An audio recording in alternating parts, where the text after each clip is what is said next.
Bismillahirrahmanirrahim. Assalamualaikum warahmatullahi wabarakatuh. Innal hamdalillah nahmaduhu wa nasta'inuhu wa nastaghfiruh wa na'udzu billahi min shururi anfusina wa sayyiati a'malina. May yahdihillahu fala mudilla lahu wa man yudlilhu fala hadiya lahu. Asyhadu an la ilaha illallah wahdahu la syarika lah. Wa asyhadu anna Muhammadan abduhu wa rasuluh. Sallallahu alaihi wa ala alihi wa sahbihi wa man tabi'ahum bi ihsanin ila yaumiddin, amma ba'd. Kaum muslimin wal muslimat rahimani wa rahimakumullah. Kita bersyukur kepada Allah Subhanahu wa taala di kesempatan malam hari ini.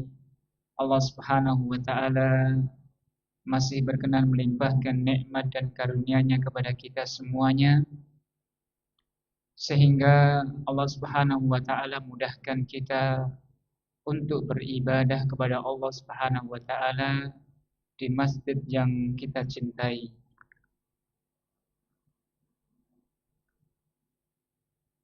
Lanjut iklan sekedar. Dan kita berharap kepada Allah, kita berdoa kepada Allah Subhanahu wa taala agar diberikan keberkahan, ilmu yang bermanfaat, dan Allah Subhanahu wa taala berikan kepada kita kekuatan untuk bisa mengamalkan apa yang kita pelajari. Amin ya rabbal alamin. Salawat dan salam semoga senantiasa tercurahkan kepada Baginda Agung Muhammad sallallahu alaihi wasallam, kepada keluarganya, para sahabat, tabi'in, tabi'ut tabi'in, dan umatnya termasuk kita yang senantiasa menjalankan ajarannya hingga akhir usia kita. Kaum muslimin wal muslimat rahimani wa rahimakumullah. Di beberapa waktu yang lalu kita telah mempelajari sampai pada pilar yang ke-7. Sampai pada pilar yang ke-7. Berarti sudah banyak nih. Masya Allah. Sudah diamalkan Pak? Alhamdulillah. Cicil. Masih ingat Pak? Pilar yang pertama yang kita pelajari adalah memilih wanita yang solehah. Memilih calon istri yang solehah. Kenapa milih istri yang solehah, bukan yang lain?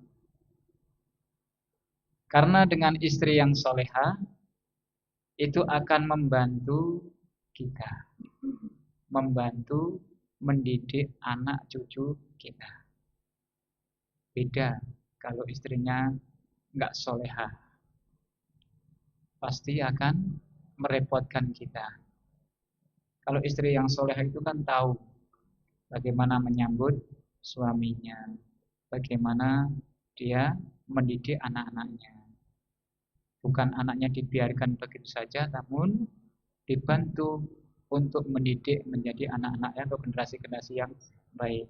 Tidak mungkin istri yang soleh itu membiarkan anak-anaknya itu berkeliaran bebas. Mesti diingatkan. Berbeda mereka yang tidak solehah. Nggak tahu kemana, belajarnya siapa, sama siapa, temannya siapa, biarkan begitu saja. Pulang-pulang sudah kulaan banyak banget. Sudah kulaan dari perbuatannya, perkataannya, bukan banyak Pak ya. Di tempat saya juga banyak kejadian seperti itu. Dari rumah nggak dapat apa-apa, artinya dia tidak berkata-kata yang kasar, tidak mengenal istilah-istilah yang aneh-aneh. Tiba-tiba sampai rumah bilang segawon. Tapi dia nggak tahu maknanya. Dan sejenisnya, segawon itu apa? Bukan perlu dicetakin. Dan berbagai macam. Padahal sebenarnya itu udah sudah kita jaga. Namun masih saja kejadian seperti itu ada. Apalagi di era sekarang ini. tentu orang tua lebih berhati-hati. Dan bagi yang belum memiliki istri, nah lebih berketat lagi kriteria-kriterianya. Ini akan membantu kita dan anak keturunan kita terjaga agama dan akidahnya. Ini yang pertama, Pak ya. Kemarin dulu sudah kita jelaskan. Kemudian ini sekedar mengulang kembali. Ya, mengulang kembali perkara-perkara yang baik. Perkara-perkara yang indah. Kemudian yang kedua, masih ingat enggak Pak? Yang kedua, setelah memilih istri yang solehah, yang kedua adalah menanamkan akidah dan keimanan. Menanamkan akidah yang benar dan keimanan kepada Allah Subhanahu wa taala. Ini penting banget. Karena akidah itu adalah dasar pokok agama kita. Akidah beres, semuanya beres. Akidah rusak, semuanya rusak. Dia beribadah kepada Allah, namun akidahnya rusak. Yang terjadi apa, Pak? Riya. Yang terjadi apa? Ujub. Saya tidak sombong. Setiap hari saya bangun malam. Ngapain, Pak? Sholat. Subhanallah. Oh, tak kira melilir terus balik mana. Saya nggak sombong. Setiap subuh sebelum masuk masjid saya nyemplungi kotak amal. Bagus nggak Pak itu, Pak? Bagus banget. Masya Allah. Itu bahkan mendapatkan keistimewaan khusus. Pahalanya besar. Namun karena dibarengi dengan hal lain, maka ibadah seperti ini tidak diterima oleh Allah Subhanahu wa taala. Yang namanya ibadah itu apa? Yang pertama, ikhlas karena Allah. Yang kedua, mutaba'ah. Apa? Mengikuti Rasulullah SAW. Jangan sampai ibadah yang kita lakukan itu di hadapan Allah Subhanahu wa taala tidak teranggap karena kita melakukan kesalahan. Karena kita tidak ikhlas karena Allah Subhanahu wa taala. Menginginkan pujian dari orang lain. Jadi ya senang dipuji, namun kita berusaha untuk menutupi amal kebaikan kita. Ini penting, apalagi untuk anak-anak. Apalagi untuk anak-anak. Tentu kita lebih apa? Lebih berhati-hati. Karena banyak sekali sekarang, terutama di era zaman kita, yang merusak bukan hanya yang nampak, tapi yang tidak nampak di dunia maya. Orangnya di pondok pesantren, bagus akhlaknya. Namun ketika di rumah, kalau sudah megah itu nggak sadar. Biasanya itu apa Pak? Game online tuh ya, yang biasa ada permainan grup itu. Sehingga nggak sadar mengikuti apa yang ada di media sosial tersebut atau permainan. Padahal kata-katanya sangat kasar. Saya pernah dengar sendiri main game, wah suaranya luar biasa. Kebun binatang itu semuanya ada di sini. Di bahasa-bahasa semacam refleks karena saking terbiasanya. Di pondok bagus, hafalannya bagus. Sampai rumah ya seperti itu. Nauzubillah min dzalik. Nasallahu alaihi wasallam. Maka hendaklah ini berhati-hati dalam hal menjaga anak kita. Kemudian yang ketiga, Bapak, setelah kita menanamkan akidah yang benar, merasa selalu diawasi oleh Allah Subhanahu wa taala, kemudian apa? Memperbanyak doa. Sangat penting sekali. Ini memperbanyak doa. Doa itu adalah senjata siapa, Pak? Orang muslim. Perang nggak pakai senjata boleh mati. Kita hanya butuh ikhtiar. Salah satu ikhtiar kita adalah agar menjadi anak-anak yang soleh, melindungi dengan memperbanyak doa. Sebagaimana doa-doa diajarkan oleh para nabi. Para nabi pun mendoakan anak keturunannya. Apalagi kita. Bukan nabi, bukan sahabat, bukan apa lagi, Pak? Bukan ahli ibadah. Tentu kita lebih memperbanyak lagi mendekatkan diri kepada Allah dengan memanjatkan doa-doa kita kepada Allah Subhanahu wa taala. agar anak-anak kita menjadi anak-anak yang soleh, soleha. Kemudian untuk melindungi anak kita, membentengi anak kita, yang berikutnya adalah apa, Pak? Membentengi mereka dengan zikir. Zikir pagi, zikir petang. Kalau belum hafal, ya sama-sama bareng menghafal sama anak cucunya. Ya, menghafal dengan anak cucunya. Ini sangat penting juga. Kemudian yang berikutnya adalah yang kelima. Yang kelima adalah memilih nama-nama untuk anak kita yang baik-baik. Memilih nama-nama untuk anak kita yang baik. Karena nama itu akan memberikan pengaruh, akan memberikan efek terhadap anak-anak kita. Kan Abdullah, hamba Allah. Engkau ini hamba Allah, Sang Pencipta. Jangan engkau bermaksiat. Bisa jadi dengan nama tersebut mengingatkan kembali untuk berbakti kepada Allah Subhanahu wa taala. Soleh misalkan. Soleh. Kamu itu saya kasih nama soleh itu biar kamu jadi anak yang soleh. Kok kamu seperti ini? Doakan terus, Pak. Kalau nggak bisa doakan terus. Kemudian yang berikutnya, yang ke-6. Apa itu, Pak, yang ke-6? Sudah nih kemarin nih dulu. Yang ke-6 adalah berlaku adil di antara anak-anak kita. Apa itu adil? Menempatkan sesuai dengan tempatnya. Menyamakan yang sama, membedakan yang beda. Tidak menyamakan yang beda, tidak membedakan yang sama. Menyamakan yang sama dan membedakan yang beda. Kalau menyamakan yang sama itu kan satu kelas misalkan nih, semuanya dikasih soal kelas 1 semua. Karena pinter lo kasih soal kelas 6. Ini namanya tidak adil. Di rumah juga demikian. Yang tahu panjenengan nih, anaknya 5, 1 SMA, 1 SMP, 1 SD, 1 TK, 1 masih kecil. Uang sakunya sama semuanya. Adil enggak, Pak?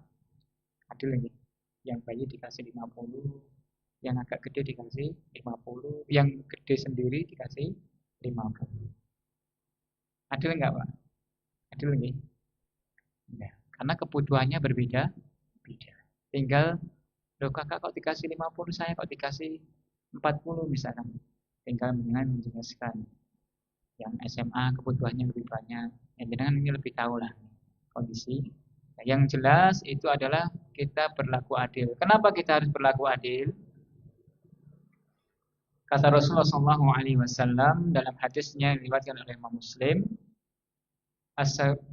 asuruka ayyakunu ilaika fil birri sawa. Apakah engkau menyukai atau menginginkan agar mereka baktinya kepadamu itu sama? Apakah engkau menginginkan agar mereka itu menjadi anak-anak yang berbakti dan baktinya itu kadarnya sama kepada dirimu? Senang nggak, Pak? Kalau anaknya 5 berbakti semua? Senang ya? Senang banget, Masya Allah. Karena ini termasuk keistimewaan. Apakah engkau menginginkan anak-anakmu ini berbakti kepadamu dengan kadar yang sama? Maka jawab Rasulullah SAW, bala idan, maka lakukanlah perbuatan yang adil kepada mereka. Maka di antara hikmahnya adalah wahada tahdhirun balighun minal haifi wa dzulmi bainal auladi. Maka ini merupakan peringatan yang penting, peringatan yang luar biasa agar kita tidak berbuat tidak adil alias zalim di antara mereka. Wa bayanun lima yuwarisuhu minal uquqi. Dan ini menjelaskan kepada kita bahwasanya sikap yang adil atau sikap yang tidak adil itu akan menimbulkan anak-anak ini menjadi anak-anak yang durhaka. Anak-anak yang tidak berbakti kepada orang tua. Anak-anak yang berani membentak orang tua. Bisa jadi karena dulu kita tidak berbuat adil kepada mereka. Bisa jadi Pak, anak-anak kita atau anak-anak yang lain itu berani kepada orang tua, berani membentak, berani mengancam. Banyak nggak Pak ya? Orang tua dibunuh sama anaknya, atau orang tua dibuang sama anaknya. Ada nggak Pak? Ada. Gara-gara ingin sesuatu anaknya, bapaknya, orang tuanya diancam. Di tempat saya dulu ada anak tunggal. Dia adik kelas saya waktu SD. Anak tunggal, dia anak seorang tokoh besar di kampung kami. Anaknya Pak Cari. Anak satu-satunya. Jadi setiap kali apa yang dia minta itu dituruti terus, nggak pernah ditegasi. Pokoknya apapun dia turuti. Sampai dia usia SMP, mulai dia kenal dengan teman-temannya di SMP negeri, kemudian dikeluarkan dari SMP karena bermasalah dengan temannya. Akhirnya pindah ke SMP swasta di Muhammadiyah. Ketika di MTS Muhammadiyah, tahun-tahun dulu kan namanya MTS swasta itu kan jenengan ngertos siambak nih. Kalau favorit itu mesti sekolah negeri. Swasta itu nomor sekian. Nah, ini anak ini kenal dengan teman-temannya qadarullah. Teman-temannya itu ya subhanallah itu. Namanya anak gitu kan. Senang dengan teman-teman yang agak nakal dalam tanda kutip. Nah, teman-temannya ini di circle-nya dia itu kan biasa kalau sekarang itu dikenal dengan apa namanya rombongan yang motor-motoran gitu kan. Ya, tapi bukan geng sih. Ya, kenakalan zaman dulu belum ada. Jadi seneng nongkrong-nongkrong bersama teman-temannya itu. Kalau ada yang punya motor baru, nah, terus dipinjem-pinjemi dan sebagainya. Akhirnya dia dipinjemi. Nah, setelah enaknya numpak motor tahun berapa itu ya? Saya waktu itu masih SMK, berarti 2000, tahun 2000. Berarti saya sudah tua nih. Tahun 2000 jenengan lebih tua. Jadi tahun 2000 ini anak ini SMP berteman dengan teman yang salah, akhirnya ikut. Bapaknya sudah pensiun, kemudian si anak tadi itu karena sudah merasakan enaknya naik motor, tahun-tahun itu kan masih jarang nih. Nah, kemudian dia minta sama orang tuanya, Pak, kula nyuwun sepeda motor. Bapaknya sudah pensiun dan memang penghasilnya sudah berubah beda, nggak punya duit. Apa yang dilakukan anak ini? Yang dilakukan adalah ngambil sajam, kemudian ditodongkan ke bapaknya. Pak, pokoknya saya mau minta motor. Terus akhirnya sertifikat tanahnya ini dia sekolahkan. Setelah disekolahkan, dapat motor gitu kan. Dapat motor. Anak ini setelah dikasih motor kabur. Kemana? Itu kan nggak pulang. Bapaknya bingung juga ini. Kemana nih anak? Ternyata anaknya lama nggak kembali gitu kan. Bapaknya kangen, akhirnya bapaknya jatuh sakit. Sampai akhirnya tanah itu cicilannya itu nunggak dan disita. Nah, bapaknya itu masih hidup. Bapaknya masih hidup, kembali kepada orang tuanya. Ketika kembali ke orang tuanya, istrinya juga sedo. Kembali ke orang tuanya, anaknya udah nggak peduli, udah hilang kemana nggak tahu, dicari nggak kemana. Nah, ketemu waktu tahun 2000 berapa itu saya sempat berteman, ternyata sudah di Kalimantan. Sudah di Kalimantan. Nggak tahu, nggak pernah jenguk bapak ibunya. Padahal bapaknya itu ikut ibunya. Sampai bapaknya ini sedo. Dan ibunya memang sudah tua, penghasilannya juga pas-pasan, tanahnya habis. Inilah akibat kurangnya perhatian mereka terhadap pendidikan anak. Sehingga bisa membahayakan orang tuanya, berani mengancam orang tua. Maka na'udzubillah dari. Ini ancaman yang luar biasa agar kita tidak berbuat zalim. Termasuk berbuat zalim adalah apa, Pak? Mujo. Mujo itu apa ya? Apa ya bahasa Indonesianya mujo? Apa, Pak? Nyopio gitu. Mujo. Maksudnya ngetes tapi angele napa ngendika. Jadi itu ujo termasuk itu perbuatan yang tidak dibenarkan. Sehingga bukan mendidik menjadi anak yang baik tapi menjadikan dia semakin buruk. Ini kan termasuk berbuat zalim kepada anak. Hadis ini menjelaskan dan akan mewariskan itu anaknya satu, kalau anaknya dua juga banyak juga ceritanya. Tapi tidak usah saja. Yang jelas ini jelas kalau kita berbuat zalim kepada anak kita, tidak berbuat adil kepada mereka akan menimbulkan apa? Sifat durhaka kepada mereka. Wa'ad mil birri. Kemudian menghilangkan sifat mereka berbakti kepada orang tua. Ya. Ini gara-gara tidak adil. Di hadis juga disebutkan demikian. Kemudian wa taqati'i ad-dahajuri bainal ikhwan. Efek berikutnya adalah akan memutuskan tali persaudaraan dan akan menjauhkan mereka dari tali persaudaraan di antara mereka. Biyen kae dikai tanah, aku ora dikai tanah. Biyen kae disayang, aku ora disayang. Dulu dia dikasih nyah dari orang tuanya, sedangkan saya tidak pernah dikasih.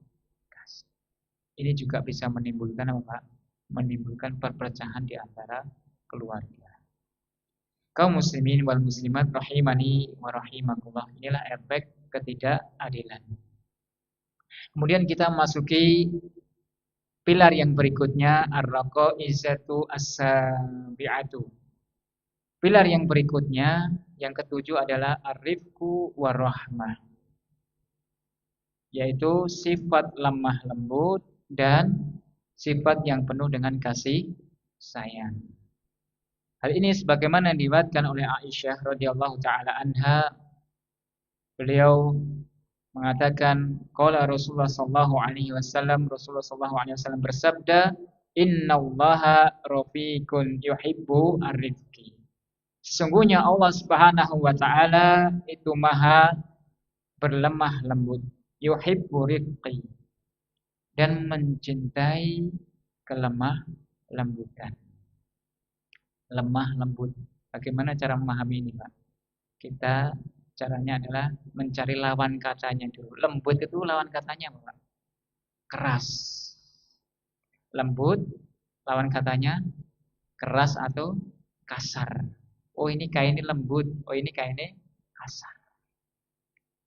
Berarti sesungguhnya Allah itu maha lembut dan mencintai sifat yang lemah lembut.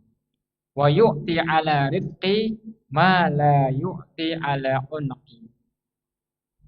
Dan sifat lemah lembut itu akan diberikan kepada orang yang memiliki sifat lemah lembut. Dan itu tidak akan diberikan kepada seorang yang memiliki sifat kasar, kejam, keras. Pahami, Pak ya? Allah tidak akan memberikan kepada orang yang lembut kecuali orang itu memiliki sifat lemah lembut. Dan sifat lemah lembut ini tidak akan diberikan kepada orang yang memiliki sifat kasar, memiliki sifat keras. Wa ma la yu'ti ala ma siwa. Wa ma la yu'ti ala ma siwa. Dan sifat itu tidak akan diberikan sama sekali. Kecuali siapa, Pak? orang yang memiliki hati yang lemah lembut. Kemudian kalau Allah Ta'ala khudil afwa, jadilah engkau seorang yang pemaaf, wa'mur bil urfi, dan hendaklah engkau memerintahkan kepada yang ma'ruf, wa'arid anil jahilin, dan berpalinglah engkau dari orang-orang yang jahil, orang-orang yang bodoh. Kaum muslimin wal muslimat, barakallahu fikum. Apa itu arifku al-layyinu? Rifku itu artinya adalah layyin, lemah, lembut. Bil qauli wal fi'li, baik secara ucapan maupun secara perbuatan. Kemudian kaum muslimin yang dimuliakan Allah Subhanahu wa taala, dan kebalikan daripada sifat lemah lembut itu adalah sifat kasar. Dalam hadis tersebut, wa fi hadzal hadis faturifu ala wal hasbi ala takhalluqi bih. Dalam hadis tersebut menyebutkan keutamaan apa sifat lembut dan mendorong untuk berakhlak dengan sifat lemah lembut tersebut.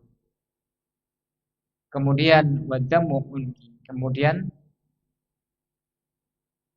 mencela orang yang memiliki sifat kasar. Wa anna rifqa sababu kulli khairin, dan bahwasanya sifat lemah lembut itu sebab segala bentuk kebaikan. Apapun itu, kalau disifati dengan lemah lembut, maka itu akan berakhir dengan kebaikan. Oleh karenanya beliau menjadikan fondasi dasar dalam pendidikan yang ketujuh adalah hendaklah ia memiliki sifat lemah lembut dan kasih sayang.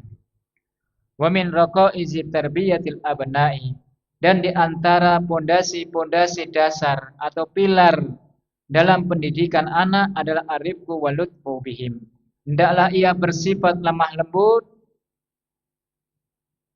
kepada mereka. Wa muamalatuhum birahmati wal ihsan. Hendaklah dia berinteraksi kepada mereka, kepada anak-anak, birahmah, dengan kasih sayang, wal ihsan, dan perbuatan baik, dan berbuat baik kepada mereka. Kemudian ancaman berbuat kasar kepada mereka, dan agar menjauhi kerasnya sifat atau antipati kepada mereka. Apa itu antipati? Ancaman atau peringatan agar tidak berbuat kasar kepada mereka, dan hendaklah dia menjauhi sifat kasar atau keras serta antipati. Apa itu antipati? Antipati itu tidak peduli gitu ya, atau rasa benci kepada orang lain. Fa innan nabiyya, maka sesungguhnya Nabi sallallahu alaihi wasallam telah bersabda, inna rifqa, sesungguhnya sifat lemah lembut, la yakunu fi syai'in illa zanahu. Tidaklah sifat lemah lembut itu akan menjadikan segala sesuatu illa zanahu, kecuali akan memperindah, akan tampak indah segala sesuatu tersebut.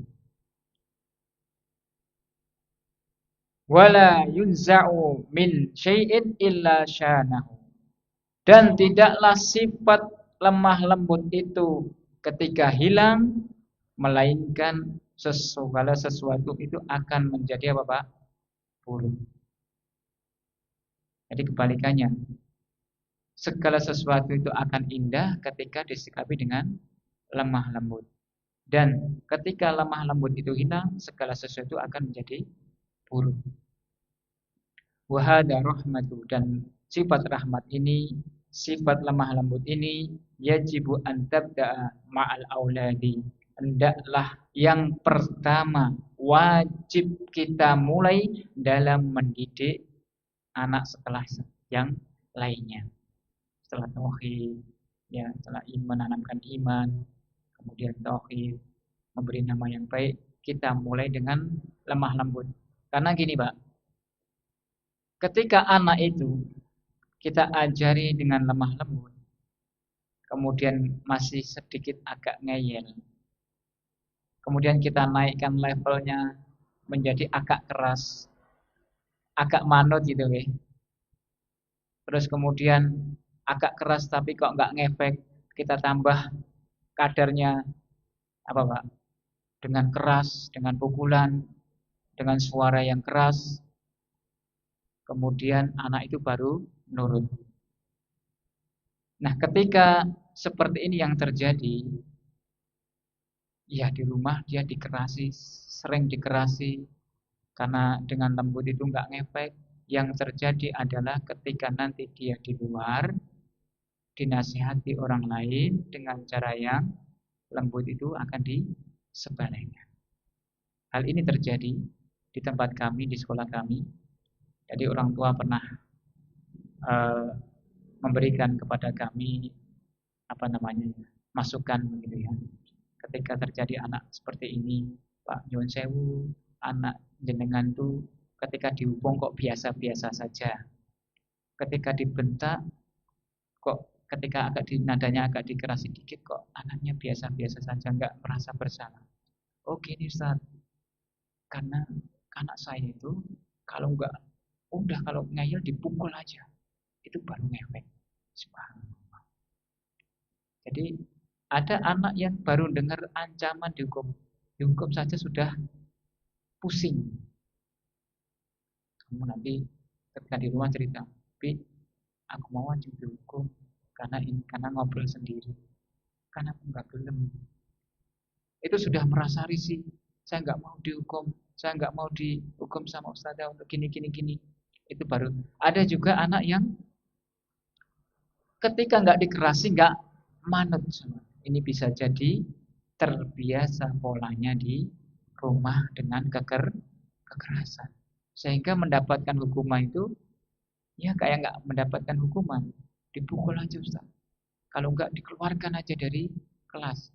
Ternyata setelah dikeluarkan dari kelas malah anaknya cerita seneng banget. Luar biasa.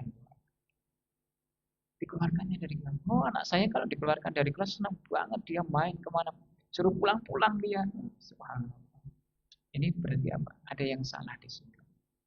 Sehingga kalau sering dikerasi maka efeknya juga tidak baik. Ini terjadi Pak, karena salah dalam mendidik. Ketika anak kita dasari dengan lemah lembut, sekali belum, 2 kali, 3 kali, sampai berkali-kali, insya Allah itu akan manjur. Yang penting kita greteh. Kalau kita kan greteh Pak, sekali nggak ngepek, 2 kali nggak ngepek, 3 kali nggak ngepek, terus saja terus sambil mendoakan kebaikan untuk mereka. Gitu Pak ya. Ini yang pertama perlu kita didik untuk mereka adalah menanamkan sifat lemah lembut. Tentu kita sebagai toladannya, ya, sebagai toladannya. Mundus sigorihim, sejak dia masih kecil, terus sampai mereka dewasa, sehingga menjadi apa karakter bagi mereka. Fa innaha sababun liqurbi abna'i min abaihim. Karena dengan sifat-sifat tersebut, dengan mendidik lemah lembut tersebut, ini menjadi sebab kedekatan para bapak, para orang tua terhadap anak-anak mereka. Kalau bisa lembut, ngapain bisa keras?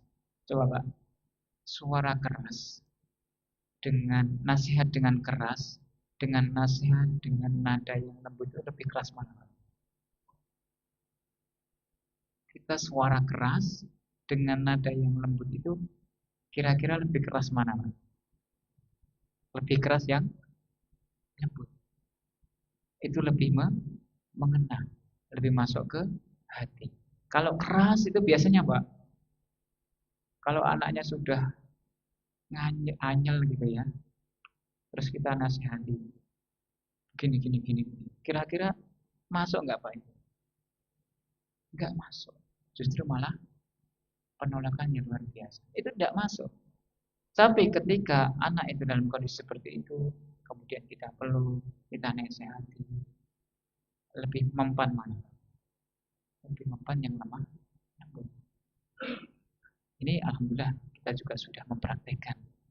Anak nangis kenceng, kita marahi kira-kira tambah nangis atau tambah anteng, Pak? Bocah dikandani, meneng kok ngeyel. Kira-kira tambah anteng atau tambah anteng, Pak? Tambah anteng ya. Adapun kalau dia setelah nangis kenceng, berhentinya karena terpaksa atau karena los, Pak? Karena terpaksa, dia mendam. Sehingga dia akan timbul rasa tidak nyaman. Bahkan timbul kebencian. Tapi ketika anak itu nangis, karena ada masalah, kita peluk, kita ajak diskusi dengan cara yang baik dan lemah lembut, maka Pak insya Allah ini akan mendidik anak itu menjadi yang sifat yang lemah lembut juga demikian. Ini terus menerus seperti itu, maka anak itu akan terdidik dengan sifat yang lemah lembut. Karena ini fadilahnya nanti akan kita arahi di bagian akhir. Sangat penting, ini akan menentukan kita nasibnya di akhirat kelak. Hati-hati. Kemudian dengan sifat lemah lembut tersebut akan menimbulkan kecintaan mereka kepada orang tua. Tidak melampiaskan kepada yang lainnya. Kemudian wa ma'a wujudi hadal qurbi wa hadhil mahabbati, dan dengan wujudnya, dengan adanya sifat lemah lembut dan kecintaan itu akan mendekatkan anak-anak kepada orang tua, yang akan membantu memudahkan untuk memberikan bimbingan dan pendidikan kepada mereka lil khairi, dalam kebaikan. Sifat cinta dekat ini akan memudahkan untuk memberikan tarbiyah, mendidik mereka, mengarahkan mereka, menasihatkan mereka dalam kebaikan. Mudah, Pak. Kalau ini sudah terjalin sifat lemah lembut dan kecintaan kepada anak-anak kita. Namun sebaliknya, ketika kita keras, kemudian kasar terhadap anak-anak kita, dinasehati akan ditolak. Dengan kata-kata yang kencang, itu akan ditolak. Berbeda dengan sifat yang lemah lembut tersebut. Ketika kita nasihati dengan kebaikan, maka itu akan diterima. Sholat. Sholat rokok. Itu bukannya diterima, tapi malah bertolak belakang. Baik, kaum muslimin wal muslimat, barakallahu fikum. Kemudian yang berikutnya akan memudahkan nasihat-nasihat kita kepada mereka. Maka demikianlah ketika sifat lemah lembut kita utamakan, mereka akan menyambutnya, mereka akan menerimanya dengan senang hati. Oke, kaum muslimin wal muslimat rahimani wa rahimakumullah, disebutkan dalam banyak nusus, dalam banyak dalil dari sunnah Nabi Shallallahu Alaihi Wasallam menjelaskan pondasi dasar ini atau pilar ini, sebagaimana disebutkan oleh dari Abu Hurairah radhiyallahu taala anhu, anna Nabiya sallallahu alaihi wasallam, dalam hadisnya dari Imam Bukhari, Nabi sallallahu alaihi wasallam bersabda, Nabi sallallahu alaihi wasallam ketika qabbal al-Hasan, mencium Hasan ibni Ali, kemudian Aqra'u ibnu Habis ketika dia duduk di samping Nabi sallallahu alaihi wasallam, lalu Nabi sallallahu alaihi wasallam bersabda, kemudian ia mengatakan, innali asyratan, sesungguhnya aku memiliki 10 anak, semuanya itu salah satu dari mereka tidak pernah saya menciumnya. Innali asyratan min waladi ma qabbaltu minhum ahadan. Aku memiliki 10 anak dan tidak pernah satu pun yang saya cium. Jadi mencium tidak masalah. Fa nadharu ilaihi Rasulullah sallallahu alaihi wasallam. Maka Rasulullah sallallahu alaihi wasallam pun memperhatikan orang tersebut. Wa qala, kemudian Rasulullah sallallahu alaihi wasallam bersabda, man la yarham la yurham. Siapa yang tidak mencintai, siapa yang tidak menyayangi, maka dia tidak disayangi. Salah satu bukti sayang itu adalah menciumnya. Baik, insyaallah kita lanjutkan sedikit setelah azan.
Ayo kita lanjutkan.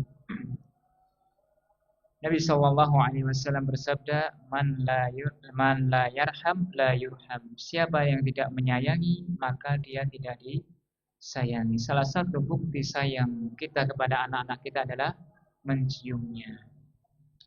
Kemudian hadis yang lain yang diriwayatkan dari Ummul Mukminin, yakni Aisyah radhiyallahu taala anha, beliau mengatakan, jaa a'rabiyun, datang orang Badui kepada Rasulullah sallallahu alaihi wasallam, lalu beliau mengatakan, tuqabbiluna sibyan, kalian itu mencium anak laki-laki.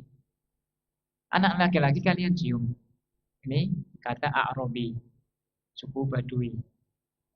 Fama tuqabbiluhum, faqala an-nabiyyu sallallahu alaihi wasallam. Sedangkan kami itu tidak mencium mereka, maka Nabi mengatakan, awa amliku laka an naza'allahu min qalbika rahmata. Aku tidak kuasa atas dirimu tatkala Allah mencabut dari hatimu sifat rahmat. Nabi SAW mengatakan, aku tidak berkuasa, aku tidak mampu atas dirimu ketika Allah Subhanahu wa taala mencabut rasa rahmatnya atau hilangnya dari hatimu. Maka ini menunjukkan betapa pentingnya sifat rahmat. Kaum muslimin yang dimuliakan Allah Subhanahu wa taala, dalam hadis lain dari Awaan Ummul Fadli, dari Ummul Fadl, dia datang kepada Rasulullah SAW dengan membawa Hasan yang telah disapih. Hasan itu putunya Nabi ya, dari Ali, anaknya keturunan Ali. Ketika sudah disapih, lalu bayi itu diletakkan di dada Rasulullah SAW, digendongnya di dada Rasulullah SAW. Fabala ala sadrihi.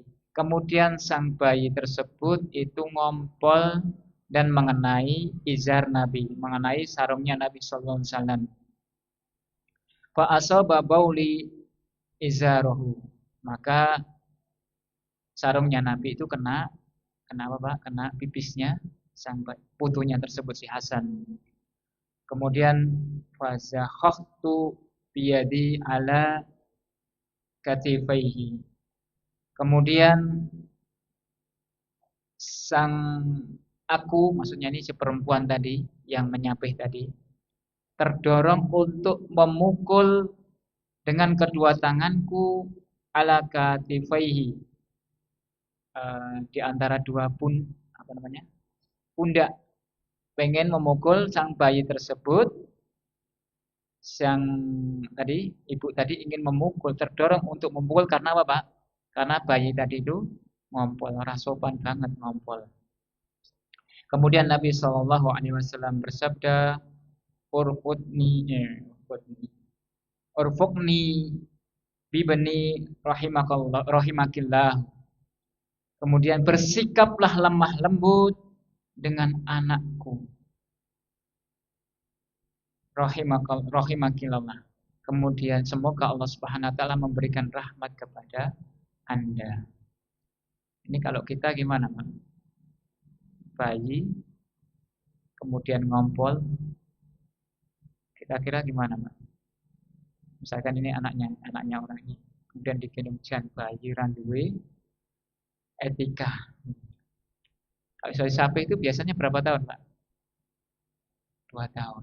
2 tahun itu sudah agak gede. Ngompol, terus ini tetap harus bersikap lemah lembut, kata Nabi SAW. Bersikap lembutlah kepada anakku, semoga Allah Subhanahu wa taala memberikan sifat rahmat kepada Anda. Wa mimma yadullu ala ahamiyati. Dan ini menunjukkan bahwasanya pentingnya perhatian terhadap sifat lemah lembut, warahmah, dan sifat kasih sayang kepada anak-anak. Wa annahu min abwabi dukhulil jannah. Dan ini merupakan dibukanya pintu-pintu surga untuk dimasuki.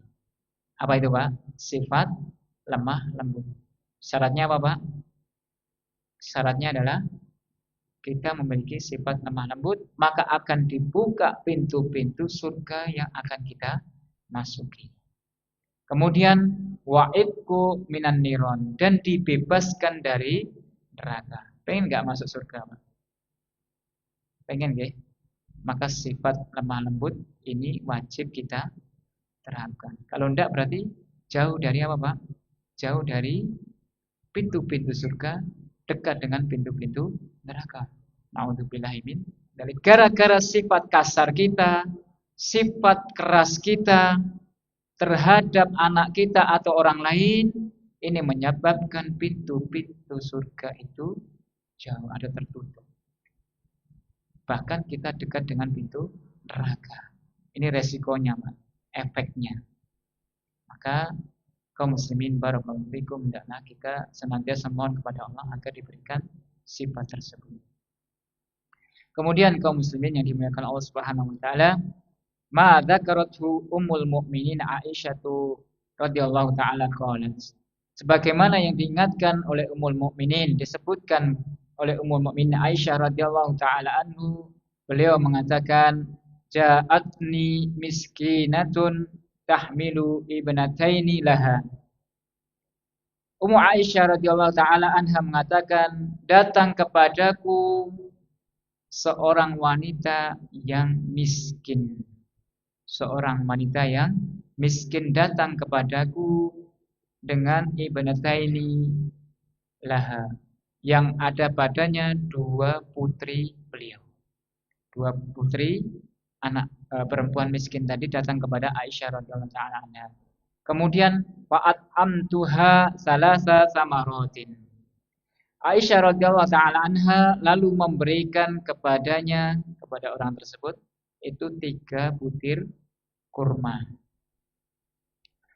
Fa'atat kulla wahidatin minha tamratan. Kemudian sang perempuan tadi memberikan salah satu di antara keduanya itu keduanya itu 1 butir kurma, 1 butir kurma. Sudah dapat jatah sendiri-sendiri, Pak ya. 1 butir kurma untuk kamu, 1 butir kurma untuk kamu, 1 butir kurma untuk aku, untuk saya.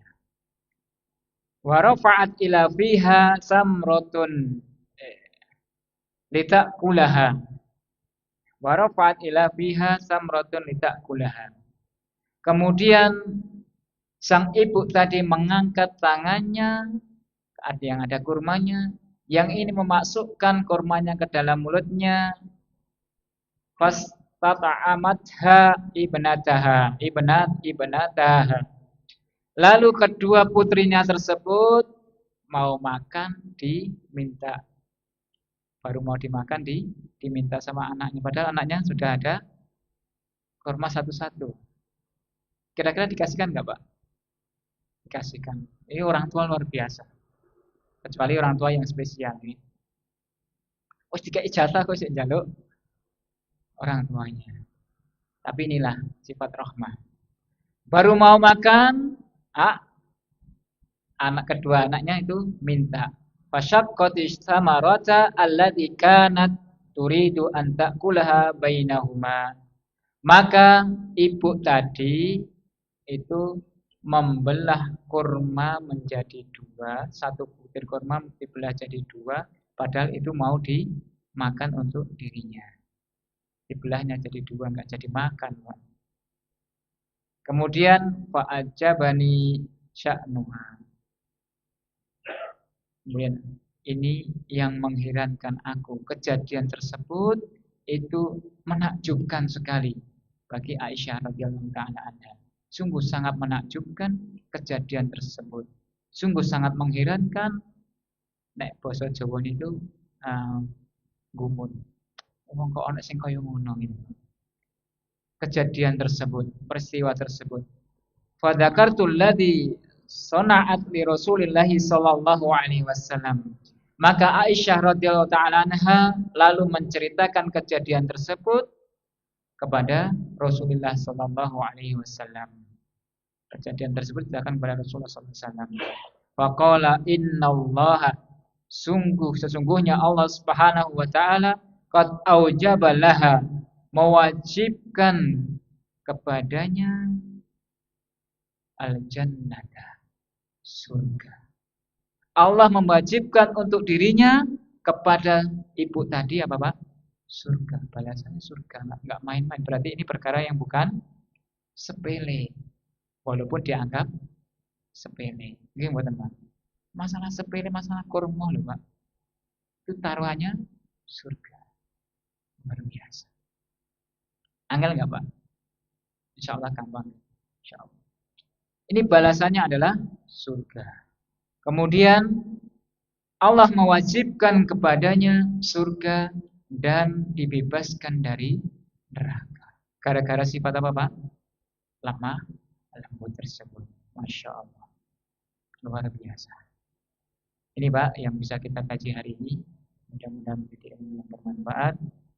Jadi hendaklah kita memiliki sifat lemah, lembut dan penyayang kepada diri kita, kepada anak-anak kita dan kepada orang lain. Sifat tegas nanti ada sendiri Pak. Akan ada pembahasan sendiri. Namun yang perlu ditegaskan adalah ini hendaklah kita miliki dan kita mohon kepada Allah agar memberikan sifat yang lemah, lembut kepada kita sehingga pintu-pintu surga dibukakan untuk kita dan pintu-pintu neraka dijauhkan dari kita semuanya. Kemudian Rasulullah SAW mengatakan, irhamu man fil ardi yarhamu man fis sama. Apa artinya Pak? Cintailah, sayangilah penduduk bumi, maka penduduk langit akan mencintai kita. Penduduk langit itu siapa saja Pak? Para malaikat. Dan Allah Subhanahu wa taala akan mencintai kita, menyayangi kita. Kalau kita ingin disayangi oleh Allah Subhanahu wa taala, hendaklah kita senantiasa menghadirkan sifat rahmah dan lemah lembut. Wallahu taala a'lam bishawab. Kurang lebihnya mohon dimaafkan. Benarnya dari Allah Subhanahu wa taala, ada banyak kekurangan itu dari diri kami pribadi, kemudian dari syaitan, dan kita senantiasa berlindung kepada Allah Subhanahu wa taala kepadanya. Kita cukupkan sampai pembahasan yang ke-7. Mudah-mudahan di lain waktu ada kesempatan untuk membahas sifat yang ke-8, 9, 10. Masih ada 3 PR lagi Pak ya. Masya Allah. Mudah-mudahan Allah mudahkan dan berikan kekuatan kepada kita semuanya. Amin ya rabbal alamin. Wallahu ta'ala a'lam bishawab. Kita cukupkan. Subhanakallahumma wa bihamdika asyhadu an la ilaha illa anta astaghfiruka wa atubu ilaik. Wassalamualaikum warahmatullahi wabarakatuh.